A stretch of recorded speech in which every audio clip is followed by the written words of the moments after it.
Welcome to my podcast, Today's Dream, Tomorrow's Reality.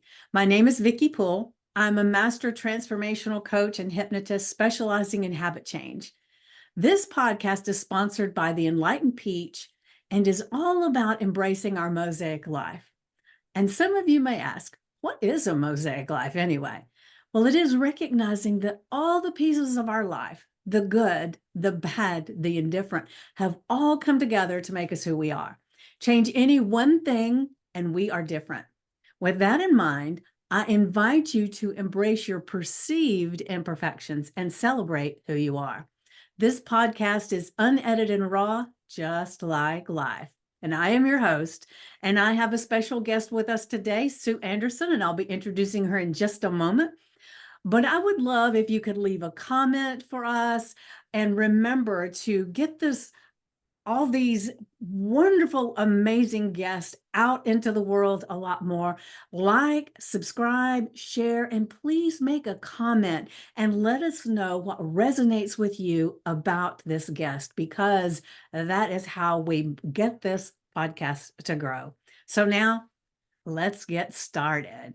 So this beautiful woman right here, we know each other slightly because we were both in a group together of entrepreneurs, and it is just amazing to chat with her today. And I was just sharing with her just a moment ago that I've had so many podcasts. We've already spoken once before, but I've had so many podcast recordings recently that I don't remember so much about this, so it'll be an exploration for me too. Isn't that funny? Oh my goodness. I really probably should not admit that, but that is the truth. And so Sue is one of the things that she's doing that I am just so intrigued about is she's creating and building a resort. No, Yeah, it's a retreat center. retreat Sort of center, a resort. retreat center in Tennessee. And so I would love to let's don't start there, but I just want to give a little teaser out there. But let's start with, what do you do? And then maybe tell us a little bit about how you got started with what you do. That sounds great. Thanks for having me on. I'm always excited, and I was excited and looking forward to this. So Yes, me fantastic. too. Thank you.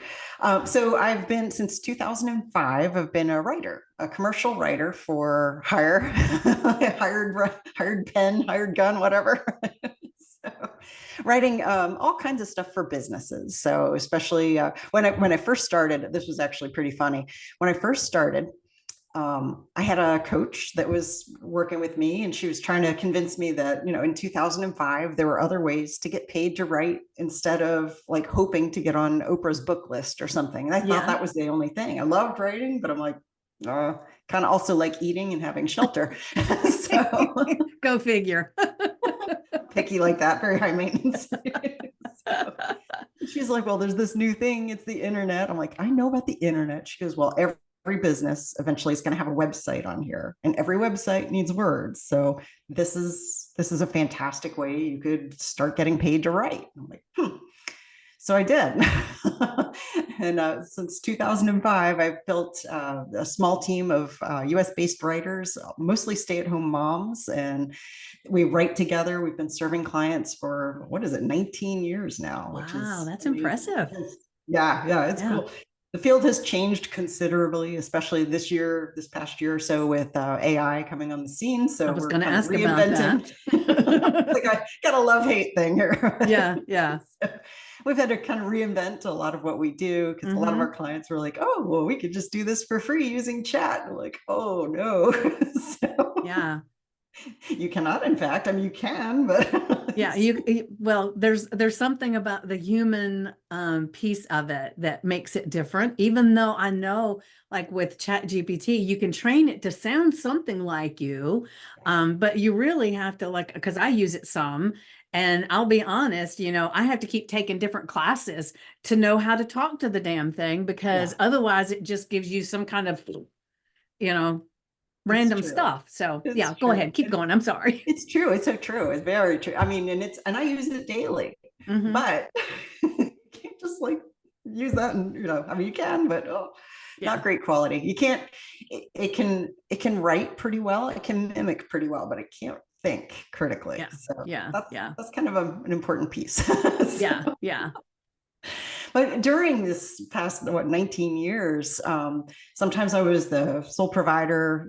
We had two kids. They were growing up. All this.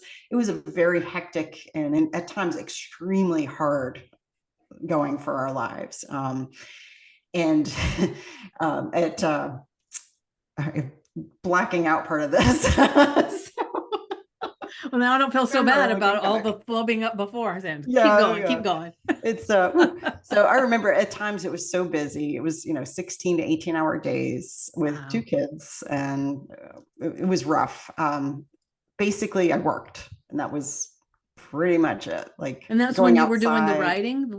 Just writing, searching for work, trying to get work for the team to do. I mean, it was a lot. Well, when you're responsible for a team, that's pretty big too, right? Yeah. And I had, at first I built it just me, and that was fine, but I was working 16-hour days, and I was like, oh my gosh, yes, I can make a living at this. I knew I was going to need to raise prices. Wasn't sure how to do that. It felt a little weird. It was, very commodity driven at the time.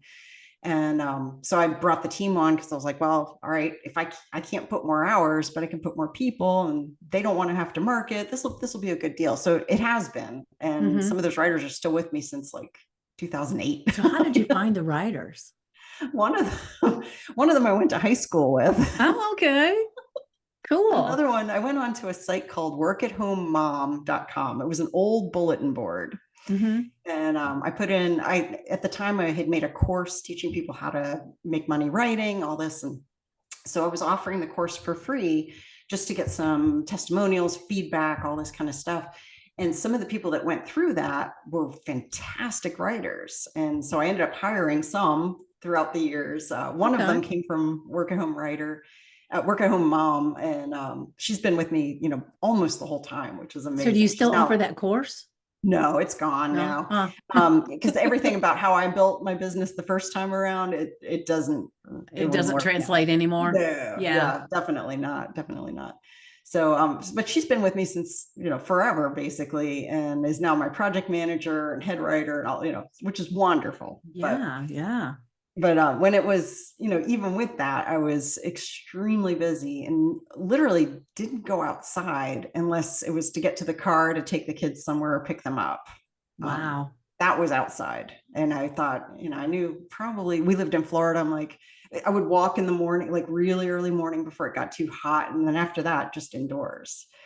And that was kind of a habit that stuck with me. It was, I guess like in fight or flight and survival mode is like you pare down to just the basics, and it was like just work, right? Feed everybody and work, and that was about it. That marriage ended. It was not any healthier than my life.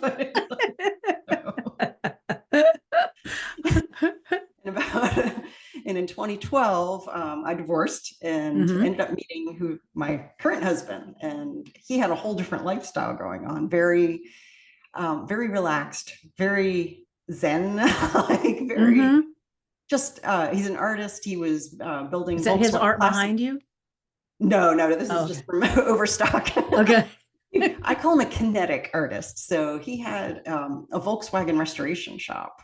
And it became like #1 in the whole country, which is amazing. We were winning awards. It was on, magazine covers and movie producers seeking us out, this type of thing, TV, reality TV people. I mean, it was like a really big deal. But he, even in the midst of all that, was just a very like chill, So we would spend a lot of time just sitting on the front porch and talking and all this. Along about that time, I read a book by Trevor Blake called 3 Simple Steps. Trevor has, he's in his 60s. When he was in his 50s, he started his first business. He grew it to 9 figures. Oh man. Insane. And so, no, I'm sorry, 8 figures for him. And he has built and sold several. And I'm like, this is interesting. And he says he only works about 4 hours a day and probably half that time he counts it as work, but it's really not. He's out walking his dogs in the woods. And I was like, what? Yeah. He recommended spending time outdoors, just Where unplug, you just haven't been doing in a nothing. while. Yeah, I was like, what is this outdoors place you're talking about? For me, to be, and it had been assigned by a client I was working with, and I was like, all right. So I started hanging out. I'm like, what do we do out here? This is stupid. This is boring. This is a waste. I should be working. Gradually, that kind of melted, and I'm like, oh, I could deadhead some rose bushes while I'm here.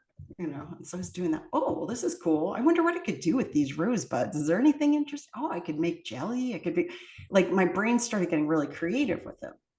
And then not long after, I was taking a very long car ride home from seeing my kids in Tennessee. And the idea just kind of hit me. Hey, you should build a retreat center for entrepreneurs. Excuse me, what? Like, I should do what? I love. I'm drunk on sunshine, I believe. I was like, I love retreats, being on them. That's fantastic. I've been serving entrepreneurs my entire work life. Maybe some of them are indoors and on screens too much too. Maybe it's hurting their lives too. Huh. And as I drove, this is like a 5-hour drive, this whole plan just kind of basically downloaded, which is that doesn't happen to me. I'm like, this is weird, and I'm driving and taking notes, like not looking. I'm, driving and with this hand taking notes. And by the time I got home, I had a fully fledged business plan, basically. Nice. Absolutely nuts. Started looking for land, and I'm like, this, I told the So, realtor, I'm like, well, let's stop a second. So Okay. you get home and you've got this plan all set out, Hey, and honey, you guess tell your what? husband, listen to what I just decided. Yeah.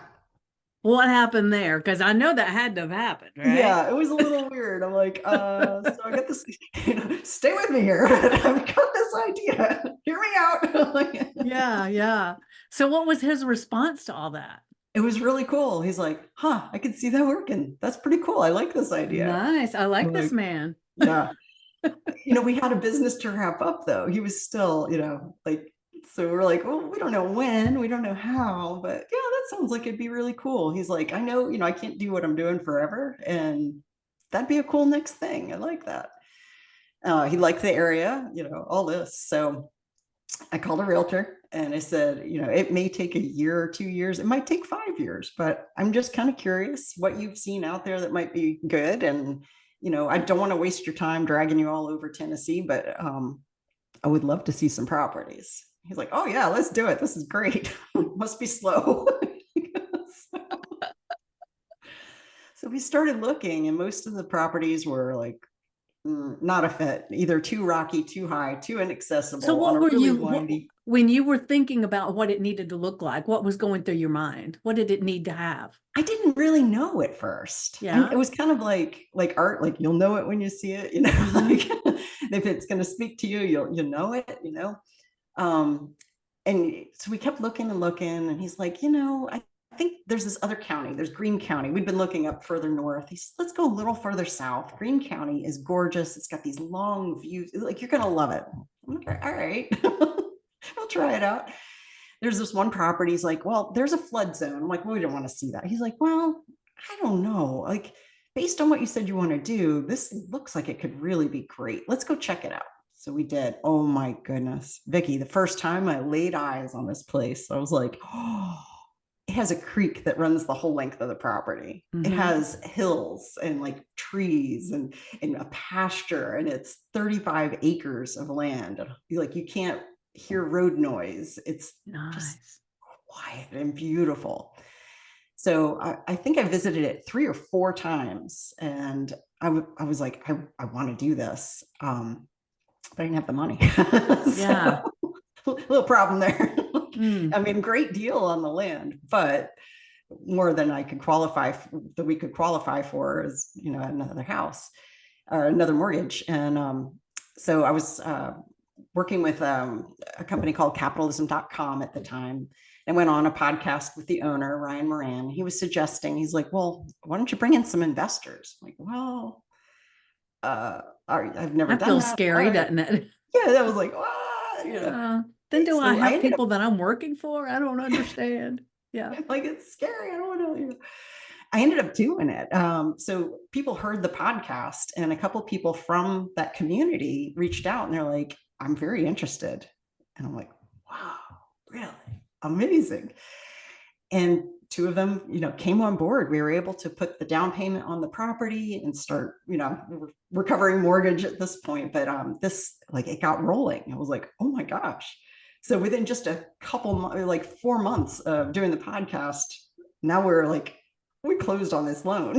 Wow, nice. Can I ask you some questions about that? Yes. Okay, because I'm just curious, because like these two people come in as investors and they help with the down payment, right? Mhm. So then you're making the mortgage payments or whatever it's called when it's a piece of land and not a Yep. home. Is it still a mortgage payment? What I'm is it still called? calling it a mortgage. Okay, okay. So you've got this, and then I'm assuming that they have like some type of ownership part of that because they invested in. And so you have some kind of contract that gives that, right? And Yes. so then what happens? I'm just so curious because I've never heard of any of this like this. So what happens when you go in and you build your retreat center and it starts making money? So did they retain a part of like a percentage of what everything happens, or did they Yeah. just get their money back? Oh, that's a great question. Great question. So I hear that I have overgiven, but I feel like these people came in, these are angel investors, like in every sense of the word, just they saw the dream and they're like, yes, I want part of that. I want to help you make that, which is like, oh my gosh, very different from private equity or venture capital. They want to see like, what do you have running right now? What are your numbers? All this kind of stuff. Right. So the way we did this was, once we start making money, for the next 10 years, the two of them will share in, I opened 25% of the initial equity and all that. So I didn't end up filling that first round. So they have a little bit less together, a little bit less than 25%, but they'll get that for 10 years, which Okay. is, based on the business plan, this should be very, very good for them Yeah. once we finally get going. And who knows, they might want to reinvest in some of it into the business again. Ah, this is fascinating. This is Yeah. fascinating. Yeah, it's wild. It involved really expensive attorneys. Like, normal attorneys don't do this kind of thing. It's almost like an SEC file. I mean, it was insane. And I was like, how much for this? So. Yeah. So then who foot the bill for the attorneys and stuff? We did. Well, somewhat from the investing. Yeah, actually, we did. Okay. So, and then, yeah, it got a little, it was way more than we thought, but Yeah, yeah. we had to, Okay. yeah. All right. Well, But it's, here you it's are. there. You've got this property and you need to like I would love to see some pictures. I know you can't do it right now, but I would love for you to send me some pictures because I'd love to see the property. And I can't wait to kind of see it. Are you going to do like a video journal or something with the Yeah. process? Oh yeah. So right now we're living in Alabama. We have our house on the market. Um, about 100 feet that way is the VW shop, which Okay. closed beginning of last year. So it's a very unique property. Is the best way to put it. For the right person, it's going to be amazing. And it Right. was for my husband bought this, for the shop and all that. Once it sells, we're moving up to the property. We built a barn. Okay. We're going to be living in a camper by the barn. And Nice. starting to build. And as soon as we're up there, as soon as our feet hit the ground, we'll be documenting the whole thing because we're doing everything from Oh, milling our own I'm so wood. excited. Oh, Yeah. Yeah. And the dream is ultimately I want to have 20 guest residences there. I'm thinking about geodesic domes because they're just gorgeous and you can angle them whichever way. So they have this beautiful, huge swath of windows. There'll be retreat, like venue, meeting space. I want to have a sustainable farm going. So we're doing a lot of permaculture gardening, all of that and alpacas and Highland cows, just because they're so Oh, freaking cute. wow. That sounds cool. So do you have like a, a timeline that you feel like you're working with now, that you think that your feet will be on the ground and you'll be starting? Are you starting more of the stuff before you actually get there, or are you just doing the barn until you get there? Just the barn for now. Okay. It's about 5 hours away, so it's not like and we didn't have a place to stay. So now we have the barn at least. We can Yeah. go in, but during the winter. So does it already have running water and electricity and everything? No. It's Okay, so just all about that no stuff's power, got to no be done. water. Yeah. Okay. Now the Yeah. property we brought in power and water to the property. Okay. So, All and right. my son I actually just got married on the property a couple years ago, Oh, which nice. Because I just know with my children's father, when we bought, well, he had property already and we were going to build our house, but there was no running water, no electricity to the property. There was a long driveway. So yeah. it was very, very expensive to have that electricity run. Right. And at that time, at the beginning, we didn't have the money to do how much the county was going to charge to put the water out there. So we built a well Oh, and we nice. had all of that stuff until it got later on and we got the water run. But it was like, is what? Oh, Doesn't this benefit excavation you? You'll be alone. charging us every month. I don't get it. But yeah, so we had a well and Oh, everything yeah. for a while because I was blown away with what they charge to do all that stuff. Oh, yeah. Oh, yeah. Yeah. Yeah, we were fortunate in that there is water, like there is city water near, Okay. so that was not, so it was a few thousand, but it wasn't like Yeah. exorbitant. Excavation was like the best quote we got for excavation for the whole project was over $200,000. I'm like, so we're gonna have to do this in pieces. Yeah, yeah. Well, it might be more fun in pieces anyway, Yeah, the yeah. discovery part of it. That's true. It is true. And Yeah. we've learned, in the past 2 years of waiting, we've learned to be a lot more patient than we would have been. Yeah, yeah. So So so your yeah. husband, I assume now, because you said that the Volkswagen thing is closed, and also does that mean he's kind of semi-retired or retired, so that this is going to be all your Yes. focus is getting everything ready for that? Exactly, exactly. Before he did Volkswagens, he was in construction for about 25 years. Okay. So he knows every phase, which has been great. So he's been spending this time, for the past year or so, really just studying like how can we build off grid? What are some ways we can work, like do it, DIY, but not janky. Yeah, yeah, yeah. Well, when I said we built our house on this property and everything, my husband was actually a craftsman and a builder and everything. So he designed the house, Yeah. and unfortunately, he ended up having to do a lot of the building because I don't know if you're going to have this experience because yours is a bigger undertaking. But a lot of people would say, yeah, I'll do that job. But then some other big builder that they were working with would come forward, and all of a sudden they'd say, well, we can't do it for a month. And it kept happening. So we Yeah. ended up, I was doing a lot of stuff that I have never, ever, ever wanted to do in my life. And so it was quite the undertaking. So this is such a big thing. Yeah. So how many people are you figuring? Like you said, how many dwellings? I want to have 20. So I want to 20? be able to host, it'll probably be 4 people per. So that's not Yeah. bad. Yeah. And then meeting space that'll seat 100. So I think that'll work. We'll be living on property. Yeah. My son, who lives in that area, is actually very eager to get going with this too. So he's going to be learning, all the construction stuff. He's like extremely gifted in hosting and like hospitality, and Mm-hmm. so he's he's going to be basically managing a lot for us once we get it going. But yeah, to get there from here to there, I've told my husband, I'm like, calling me unskilled labor is very gracious. So, if you tell me like I'm a 4-year-old, go do this, I'm like, I'm up for doing anything, but I don't know anything. So, Yeah, yeah. Well, if you're anything like me, I learned so much during that process that, I had to catch myself when I would go look at new houses and things like that. I'd be critiquing all their stuff. Oh my gosh, they didn't do that right. They didn't do that right. It was like, See it coming. yeah, yeah, yeah, yeah. It's amazing. Well, so let's go back to when you were working so much with the writing and everything, and you didn't, it wasn't even a baby for you yet. It had never even been thought of.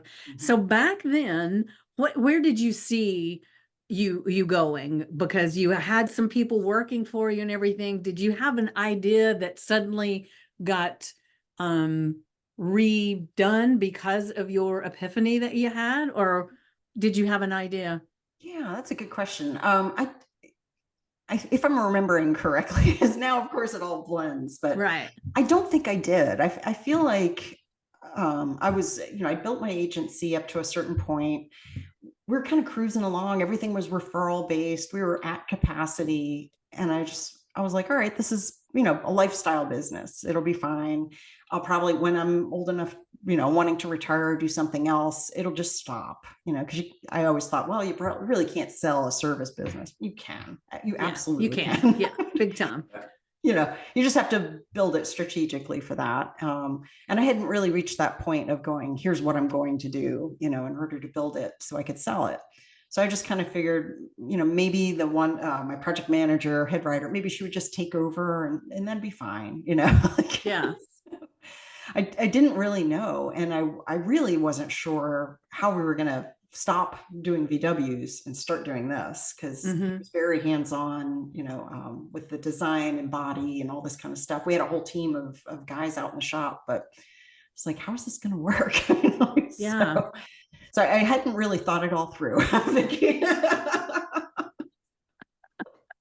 I figured I'd figure imagine. that out. Yeah. So, from what you were saying a few moments ago, a lot of the changes started when you started realizing that the being out in nature was regenerative for your soul and your mind and everything.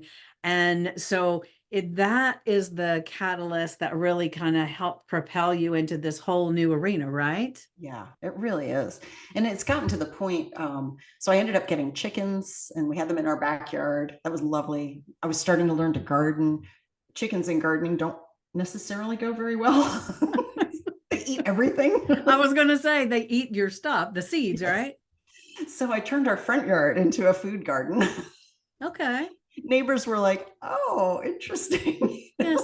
I love your decor. So it was interesting, but we never planned on moving really. I was, until I had this idea, I was just like, all right, this is our place. I don't care. We're not looking at resale. We're just doing what we want to do. Yeah. So, Yeah. So but I has that started, part changed since yeah. you have resale in mind now? Oh yeah. Yeah. We lost a few chickens along the time. I did not replace them as they went to go be to their chicken reward. So we ended up with just one after a while. And I thought, well, she'll probably die from being lonely. We rehomed her. She's doing fine. But so, and then just undoing all I had done to the backyard and front yard. So now it's not great looking, but it's blank. I'm calling it the blank slate. Yeah. You can A just clean do slate, what you clean want. slate. Yeah. Yeah. So so yeah, there was some prep to undo all the Yeah. enjoyment of the Well, outside. the cool thing is the thought that came to me was that all of that stuff was preparation for you to be on this new property and be able to create and sustain all that stuff that you're wanting to do, right? Because Definitely. you're already going in with some major knowledge. Yes.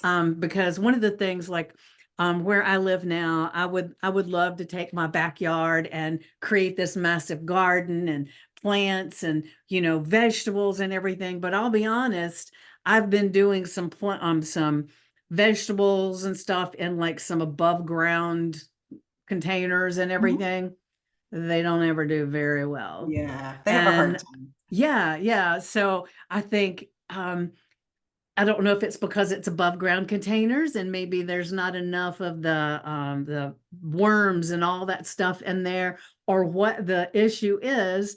But it's like, it seems like such a daunting thing to have this big piece of property. And you said you're wanting to have a garden that I guess is that you're off grid. So you're creating all of your own food for all these things, right? Yeah, that's the plan. That's the plan. So, Wow. Wow. I'm impressed. I'm very yeah, it's impressed. we had really, I mean, it was, I've never been, I always thought I had a black thumb. I just couldn't keep house, still even house plants. I'm like, good luck to you. You know, like, I'll pray over you every weekend. Maybe that'll help. I promise I am not trying to kill you, but it might happen. I guess so. But outdoors was a whole different thing because, you know, half the time God remembers to water. Yeah. So, Yeah. and, you know, with chickens and a garden, I could do pretty well, you know, as far as feeding us, which is really, that's a pretty empowering feeling. Yeah. Um, So are you using your writing gifts still? Yes, I am. So I decided since, I mean, like literally from the time we bought the property, I thought, oh, 2 months and we'll be up there. We'll sell our house. We'll, you know, no, I'll raise enough. Oh, that was the first thing. I'll raise enough funds from investors that we'll just be able to start and we'll live here, but we'll build there and it'll be great. Well, no. In fact, we did not. Yeah. And then, you know, we listed the house last May. I'm like, okay, great. We'll be up there by the fall. We'll be up there by the winter. I'm like, oh, we're still not up there. But that has given me the time to think of other ways, like how am I going to serve the people that I want to serve now before I'm there? So Mm-hmm. I built a newsletter called Entrepreneurs Gone Wild, which I featured you in. I loved. Yes. And for now, it's like, I'm like, all right, if I can even just nudge people to go outdoors just a few minutes a day with no phone, I Yeah. feel like I will be starting to succeed on my mission, which is really to lure them outside and help them to build this habit and this like craving for time outdoors. Yeah. Vickie, when I'm on the property, I feel like back in 5th grade when the teacher would say, oh, we have recess, and like running out the door. Yeah! It feels like that. Yeah. And that's not a feeling that, you know, since basically my whole life, my whole adult life, I've been very focused on Mm-hmm. survival. Yeah.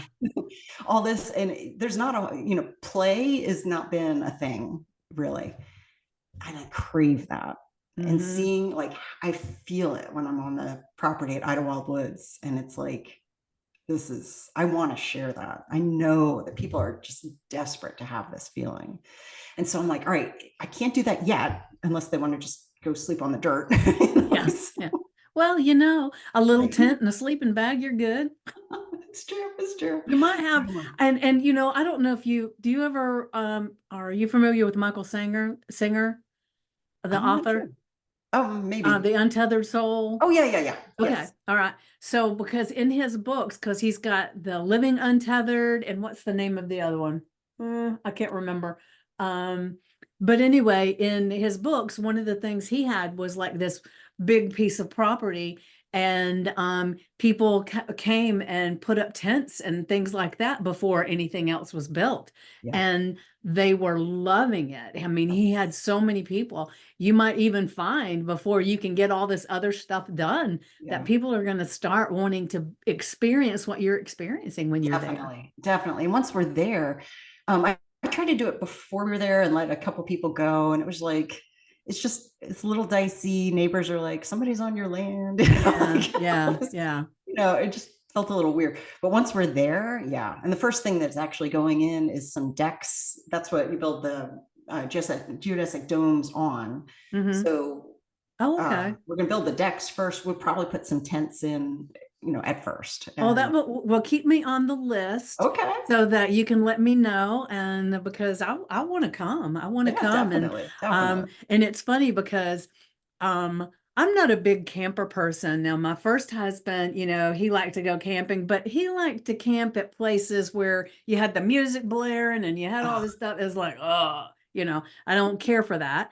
Um, However, I would love to do, like, I went with my daughter for Girl Scout camp, and it was a platform tent, Mhm. and so we had the sleeping bags, the platform tent, and they did have running water and everything. So it was amazing to be there and experience that. And so it would be so cool to be there for this kind of thing Yeah. instead of, Girl Scouts. It was Right. okay, but but I can just feel it. And I'm having this vision right now of the kumbaya, and the big fire pit and everybody around it. And I can just sitting here talking to you, I can You can feel feel it. that You can that see it. I thing. like it. Yeah. Yeah. It's I love it. exciting. I'm Yeah. feeling it already. I'm ready to go. It really is. We've been looking at the weather for every night, like for the weekends, like, okay, Yeah. well, we could take a load of stuff. We have all this construction stuff. We could take it and put it in the barn, which we haven't seen our barn in person yet. Oh, So wow. Oh, wow. it's new. And I keep looking, I'm like, all right, the nights have to be at least 50 degrees because there's no heat. I Yeah. can sleep in 50, but 40 and 30. Well, that's why you need the thermodynamic sleeping bags, There you go. because, people sleep out in the ice caps and stuff with their They sleeping bags. do. You just have to go prepared. That's a little hardier than me. But yeah. We'll bring dogs, it'll be like a 4 dog night. Yeah. Oh, there you go. It's supposed to be a 3 dog night, but 4 will work. Yeah, Well, so it's exciting. yeah, yeah. Just talking about it's gotten me excited. I really look forward to when you have all that property ready, and and people can come out there and just kind of sample it, and and see what it's kind of like. But I can, I mean, the vision that you have with all of this is just amazing. And like you were talking about being outside earlier, we had talked about when I was on your newsletter thingy, listen at me. But anyway, when I was being interviewed for that, we did talk a little bit about, because one of the things that I love, like I have my home office that I'm sitting in right now. And I had a time where I was so focused on work because I have these goals set up that, if I went and did anything that wasn't right here, I would feel like this angst about it. Yeah. And I kind of got outside of that. And when I go outside now, that's when all these wonderful ideas come to me. So I carry my phone with me, not to listen to anything. And I used to, but now I don't listen to anything, but I have it for my notes because I can tell to I'm looking to see if she's listening. Right. I can tell her to just pull up my notes, and then I Mhm. can just spill, my thoughts and all, so that I don't lose it by not documenting it somewhere. Because in the beginning it was like I wouldn't do that, and then I would say, oh, I know I'll remember that. When I get back and say, what was that I was thinking that I wanted to do? Oh, so The now I biggest don't lie leave it to ever. chance. I'll I remember that. document it.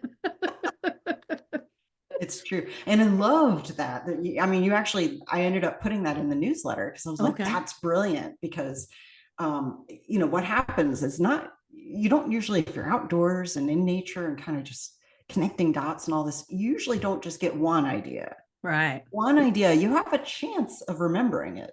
Yeah. You're probably going to get this landslide of ideas and they all build. And it's like you have to remember all of those for them all to make sense. So I thought your tip on that was excellent, just because you can just constantly, another note, another note, another note, and not have Yeah. to look at your screen, which is a Yeah. really Because in risky the thing to beginning, do. I would try to type something out and I think, well, this is silly. I've got Yeah. this right here. Just do this. So, Yeah. and I got the idea because I was going to set a timer one night for what we were cooking. My daughter and I were cooking dinner, and she said, why don't you just ask, who to set a timer? Like, wait, what? Okay, I guess I should. So now I do that. And it was after I started doing that, I thought, well, why don't I just ask her to put this in my notes? And then I don't have to look at it. I don't have to find it. I don't have to do anything. And that works well for me. And so when I get back, because I've got an Apple phone and then I've got a Mac computer here. When I get back, I can look on my notes on the computer and there they are. And I can just put them where they need to be. So it's perfect for me. Because I don't remember if it was you and I that talked about it or not, but there was somebody that was telling me the story of Michael Jackson. Did we talk about that?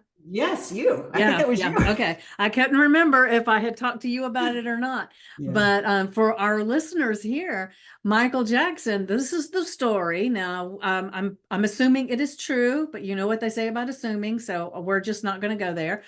However, that Michael Jackson woke up in the middle of the night with this idea of what he wanted to do for a video or something. And so he immediately called his manager, his producer, whatever, and told them what it was. And they said, do you know it's like 2 o'clock in the morning? Why are you calling me now?